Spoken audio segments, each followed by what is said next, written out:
ತಾಲೂಕು ಅರಳಿಯ ಮಲ್ಸವರ ರಸ್ತೆಯ ಊರುಬಾಗಿಲ ಕೆರೆ ಬಳಿ ವಿದ್ಯುತ್ ಕಂಬವೊಂದು ಸಂಪೂರ್ಣವಾಗಿ ಬಾಗಿದ್ದು ಯಾವುದೇ ಕ್ಷಣದಲ್ಲಾದರೂ ನೆಲಕ್ಕೆ ಬೀಳುವ ಸಂಭವವಿದೆ.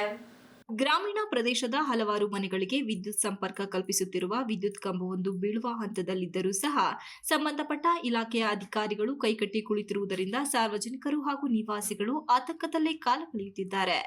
ಬೇಲೂರು ತಾಲೂಕು ಅರಳಿಯ ಮಲ್ಸಾವರ ರಸ್ತೆಯಲ್ಲಿನ ಊರಬಾಗಿಲ ಕೆರೆ ಬಳಿ ಕಂಡುಬಂದಿರುವ ಈ ಕಂಬವು ಹಲವು ತಿಂಗಳಿನಿಂದ ಇದೇ ಸ್ಥಿತಿಯಲ್ಲಿದೆ.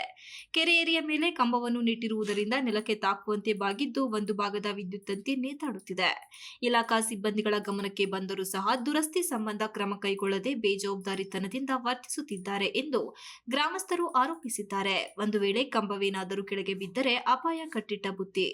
ಈ ನಿಟ್ಟಿನಲ್ಲಿ ಸಮಸ್ಯೆ ತಲೆದೂರುವ ಮುನ್ನ ಮುಂಜಾಗ್ರತಾ ಕ್ರಮವಾಗಿ ವಿದ್ಯುತ್ ಕಂಬವನ್ನು ಬದಲಾಯಿಸಬೇಕೆಂದು ಇಲ್ಲಿನ ನಿವಾಸಿಗಳು ಆಗ್ರಹಿಸಿದ್ದಾರೆ. Ranjit Kumar, KS TV 46 news Kannada, Aralli. You are watching TV 46 News Kannada.